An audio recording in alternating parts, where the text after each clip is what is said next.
But about the Son, he says, "Your throne, O God, will last forever and ever."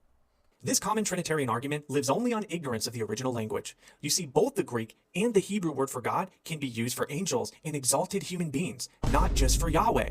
This isn't brand new information. We've known about this for a very long time. So how do we know which way Hebrews is using it? By checking the verses that precede it, because this is part of the argument that the author is making. Hebrews 1:8 refers to a figure known as the Son, of which in the preceding verses is the one that is appointed, is heir, through whom the world is created, reigns the glory of God, upholds all, purifies sins, sits at the right hand of God.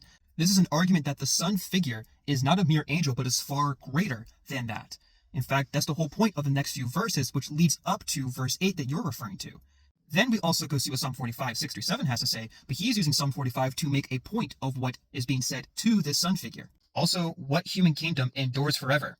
None of them. So this is not referring to an exalted king, a human, because no human being has a kingdom that has lived forever. Well, Hebrews 1:8 is quoting Psalm 45, where an exalted human king is called Elohim. This is not abnormal. Even Yahweh calls Moses Elohim in Exodus 7, verse 1. And Exodus 7 is referring to Exodus 4, where it says that Aaron's going to speak on behalf of Moses, just like Moses is speaking to Aaron on behalf of Yahweh, which means that Moses is the prophet of Yahweh, but Aaron is functioning as a prophet of Moses. Therefore, Moses is functioning as an Elohim. It's not declaring that he is an Elohim, it's that he's functioning as an Elohim in this procedure of the Exodus. The equivalent Greek word is theos, and even Jesus uses the plural form of theos to refer to human beings in John chapter 10, verse 34.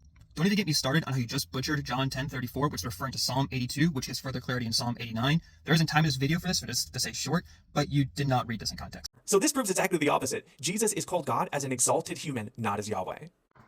Actually, all this proves is that we need to check context for how words are used, which in this video he clearly did not do. Yes, Jesus was given authority on the sense that he is the Son of Man who came to defeat sin. So God is giving God authority. God is giving the incarnate authority. There's so many problems here. Folks, he just argued that the first theos proves Jesus is Yahweh, but the next verse says that that person has a God. So you're saying Yahweh has a God. That's contradictory. This is not contradictory. What he's actually doing is clarifying which person of the Trinity is being referred to here. And this is not new information for any Christian, considering it's all of the New Testament. In fact, go check Philippians 2, where it shows, again, that the Son submits himself to the Father, especially when he was in incarnate form. This is not new information. Gods. Yes, and that's also in Psalm 110, verse 1, where the Lord is referring to another Lord that Jesus quotes to prove he's God. Folks, one is Lord as in the tetragrammaton, Yahweh, a personal proper name. The other is Adonai, which means Lord or ruler or owner. Whoa, Yahweh and Adonai are two different words. This doesn't prove anything because Yahweh's been called Adonai by the Jews, especially if we get further away from the Tanakh, but even throughout the Torah, God is referred to as Adonai. This isn't new information. All we do is check context for who is being referred to here. I know we speak English, in the Greek and Hebrew it's more complex, but at some point you Trinitarians need to grow. Dude, all you've shown is you know how to click a button on Bible Hub. You've not shown the deep understanding of Hebrew and Greek, especially since you haven't used the words in context with the rest of the grammar.